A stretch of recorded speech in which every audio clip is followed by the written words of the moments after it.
జనసేన లేకుండానే తెలుగుదేశం వచ్చిందా? మీరు జనసేన? మేము జనసేన వాళ్ళని వాళ్ళు అట్లా చేస్తున్నారు. మేము తెలుగుదేశంగా ఫస్ట్ కానీ తిరుగుతున్నాం. మేము జనసేననే మాకు ఇచ్చాను. ఫస్ట్ కూడా ఎస్సీ ఆయన దగ్గర పోయినాం, ఎమ్మెల్యే గారి దగ్గరకి పోతే మీకే షాప్ అని చెప్పింది. మీకే ఎవరికి లేదు, మీకే అని చెప్పింది. మళ్ళీ వస్తే మళ్ళీ ఏడ కూడా కలిసినాం, మీకే కాదన్నాడు. ఇక్కడ నా పట్టణం ఉంటుంది తిరుక్కుంటా, మాకు కావాలని ఉంటుంది తిరుక్కుంటా. మాకు ఇచ్చిండు ఎమ్మెల్యే గారు, ఇలా ఎమ్మెల్యే గారే కొట్టమన్నాడంట. ఎమ్మెల్యే గారు కొట్టమన్నారని మేము కొట్టినామంటారు.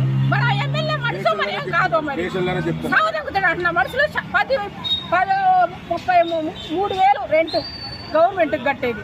3,000 రెంట్కి 30,000 ఇవ్వాలంట. వాడు అమ్మ సొంత వేసిండమ్మా కట్టడానికి. దేనికి కట్టాలి 30,000? గవర్నమెంట్కి మళ్ళీ గవర్నమెంట్కి కట్టరు. గవర్నమెంట్కి కూడా మేమే కట్టుకోవాలా.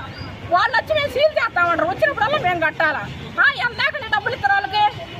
ప్రభుత్వం వచ్చినప్పుడల్లా ఈ ముందు ఇవ్వాలంటట. పోయినసారి ఫస్ట్ సారి తెలుగుదేశం వాళ్ళకి కూడా డబ్బులు ఇచ్చినాం. ఎందాక ఇస్తారు?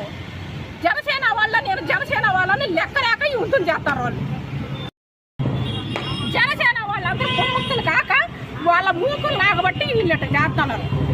జనసేన వాళ్ళకి సిక్కుండాల ముందు వేసుకుపోయారండి ఒక ఆటోకి. తాళాలు తీసుకుపోయారు. మా బావగారిది ఏంది 3 కోళ్ళు తీసుకొని పోయారు.